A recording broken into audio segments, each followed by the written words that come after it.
Have won with a final score of 26-9. 26-9 was your final score, okay? That's what it is. This means that the Tampa Bay Buccaneers move on to a 3-1 record. They have sole possession of the NFC South, and they are going into the bye week with a great record. Great record, right? 3-1. You see it right down there, 26-9 win versus the New Orleans Saints. Who would have thought, right? I think that great start to the first month of the year for the Bucs. I'll eat crow. I thought the Buccaneers were going to be 2-2, probably something along those lines. They sneak out an extra win, 3-1. Possibly even one. I might have said 1-3 possibly, but they're 3-1, man. What a great start for the Bucs. That's obviously great to hear, right? What a great thing to see out of this Buccaneers team to be 3-1 throughout the first month of the year. I'm happy to say that I was wrong with how the Buccaneers were going to start the first month of the year. I'm happy, very happy I was wrong about that. Let's go ahead and dive into the stats, man. Baker Mayfield, 25 of 32, 246 yards passing, 3 touchdowns, 1 interception, sacked once. He also had 7 carries for 32 yards. And I will say this, Baker Mayfield had a really solid game today. He had the 1 interception to Isaac Yiadom. That was on a fade-esque, kind of a deep ball throw to Chris Godwin, sorry. That got picked off very early on in the game. You also could have had another interception that would have been thrown. Basically was dropped by Lonnie Johnson Jr. of the Saints. And, that would have been a second interception. This is the Buccaneers' 3rd straight win versus the Saints, by the way. First time in series history. Shout out to the Bucs for that. Baker Mayfield, I thought, played a really, really good game today. Limited mistakes. His pocket awareness was so good. Evading pressure, extending the plays. He was just really good, man. He was just really, really good in today's game. He had, obviously, the interception that was thrown. He had another bad throw earlier on in the game. Aside from that, Baker did what Baker needed to do to win this football game. Against a good New Orleans Saints defense that has given the Bucs absolute fits in the past, Baker did a really good job in this game. And I think also part of that is play calling. Heck of a play calling day by Dave Canales. Definitely looked better this week than what we saw last week. 100%. And that was going to be an interesting thing, right? Was how is this new looks Bucs offense going to look versus the Saints, where as offensive play callers like Byron Leftwich, really just looked absolutely inept, versus the Saints in the past. Dave Canales got the job done, and they really showed some different stuff here in a positive way, off to a good start here for this new looks Bucs offense versus the Saints, who have given them a lot of fits in the past. Rachaad White had 15 carries for 56 yards on the day. We talked about Baker Mayfield rushing. Keyshawn Vaughn had 9 carries for 16 yards. No Sean Tucker, which was interesting to me. No Sean Tucker, which was very interesting.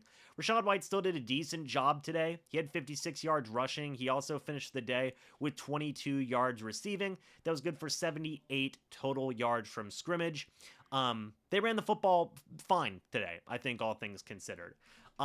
Better than where they were last week. Again, just this is kind of the game the Buccaneers want to play, is controlling the clock, playing good defense, and just grinding out the clock. Time of possession was honestly even split in this game. 31 minutes to the Saints 28. But the Bucs still ran the football well enough, I think, to get the job done today. Chris Godwin, 8 catches, 114 yards on 11 targets. He went crazy today. Devin Tompkins had a really, really good game. I was very proud of him to see him go out there and make some plays.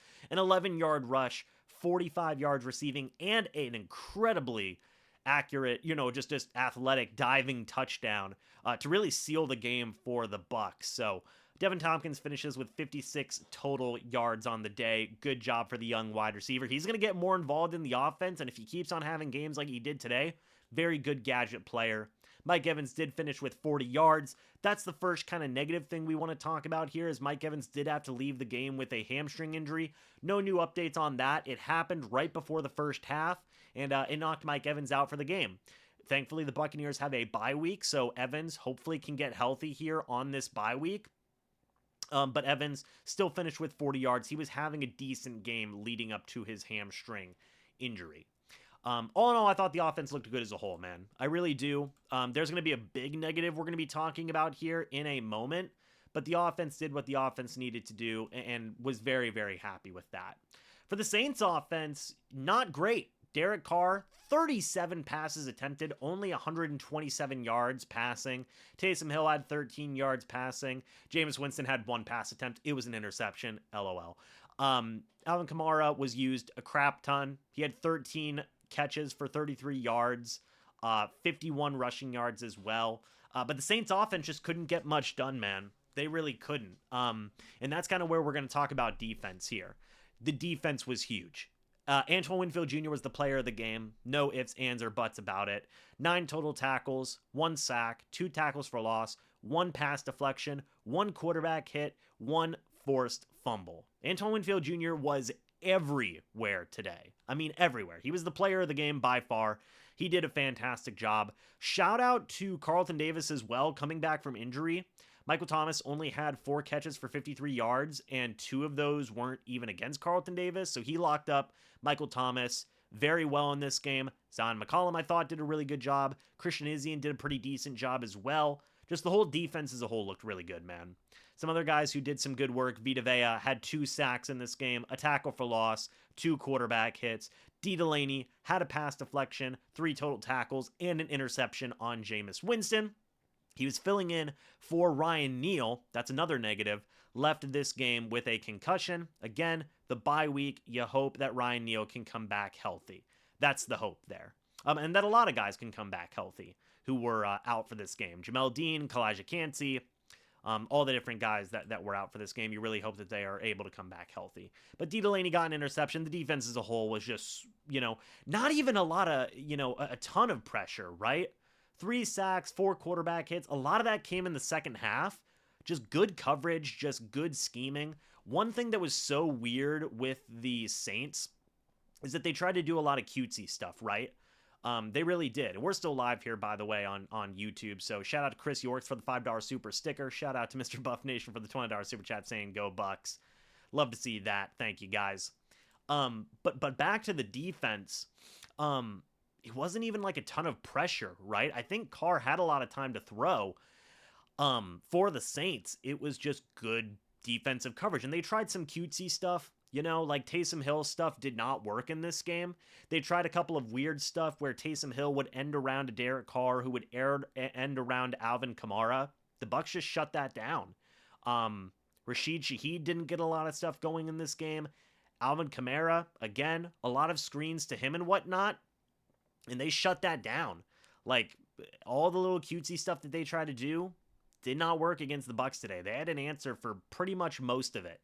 So kudos to the defense there. The defensive game plan just absolutely countered the Saints. Saints didn't score a touchdown in this game.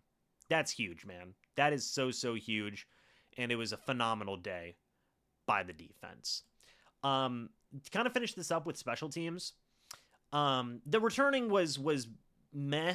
Wasn't really there in this game today.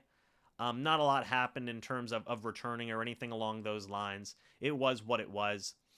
Chase McLaughlin. Actually, we do still have a lot more to talk about, matter of fact. Chase McLaughlin he made all of his kicks. The Bucs have a kicker, man. He hit a 51-yard field goal in a very crucial moment that was really a good spot for icing the game. McLaughlin's been money so far this year. He really has been. He did a great job. He really was able to just get the job done and do what he needed to do in this game. He's been great all year. Have loved it. Jake Camarda was interesting today. He did have 2 punts inside the 20, but there was also 2 punts where, personally, I feel like Camarda was out kicking his coverage, which was not great. He did have a long of 63, which was cool. You love to see that. But was just still, and it was an iffy game from Camarda. Did he have 2 punts inside the 20? He did. That was great. He had some long punts, but there was 1 punt in particular in my mind where he outkicked the coverage, and it was just tough. Another thing that was a little bit rough was the offensive line in this game. In terms of blocking in some opportunities, run blocking, pass blocking, could be better. Now, part of that I'm going to chalk up to the Saints have a fantastic defense, just in general, right? They just have a really good defense. They've been good for years now. That's obviously their head coach's calling card. Dennis Allen coaches up really good defenses. And, for what it's worth, I feel like the Saints had a good defense today for some situations in terms of run defense and pass rush. I feel like Baker was pressured a good bit throughout the game. But Baker Mayfield extending plays, pocket awareness was huge, running with his legs. Like, Baker, I'm going to say this, and I don't know if this is a hot take. You can consider this a hot take, whatever you want to call it.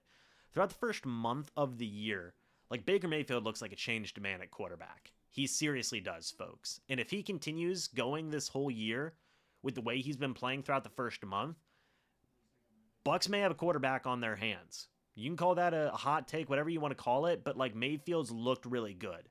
Also, part of that is Dave Canales. I know a lot of people were critical of Dave Canales after the Eagles game. We even talked about it on the channel here. Dave Canales called up a very good game plan, in my opinion. It's, pretty safe game plan, and I think that this offense is executing the game plan not perfectly, well. They're executing it well enough, right, to go out there and win some football games. Is it where you want it to be? Not 100%, but it's good enough to win football games right now. And that matters. They're not making mistakes, man. That's huge, and that certainly matters. The defense is helping carry in a big, big way also. So, I mean, nothing but kudos to this entire team. It was a complete, team win in this situation, and they did a really good job. Now we're going to talk about the biggest negative from this game, in my opinion, and that was penalties. 11 penalties for 91 yards. And I get it. Part of it is that you're playing in New Orleans. It's loud. It's going to be leading to mistakes. But that's got to improve. You can't see that moving forward from the Bucs, right? In terms of getting penalties, you absolutely cannot see that moving forward from the Bucs. That's got to change. You got to be more disciplined. I get that is going to happen in like high level stadiums and whatnot. The Saints had 7 penalties for 58 yards, but if you cleaned up these penalties, you would just be doing even better, right? This game was still close towards the end to a certain degree. I would say through 3 quarters, this game was still close, right? The fourth quarter kind of, fell apart for the Saints a little bit. But, like, you're not doing yourself any favors whenever you are, getting penalties like that. So you got to do better at that. You just point blank got to do better at that in terms of cleaning up those penalties. Good bye week to self-evaluate and kind of clean those up as well. That's kind of what you want to see, man. That's kind of what you want to see. So moving forward, now the Bucs are 3-1. Good, fantastic to hear, right? The Tampa Bay Buccaneers are 3-1, and now they get to go into a bye week, man. I think that's great news. Love to hear that, and it's just what a feeling, man. What a fantastic start to the year for the Tampa Bay Buccaneers. Now they're going into the bye week, 3-1, and in sole possession of the NFC South. Good stuff there.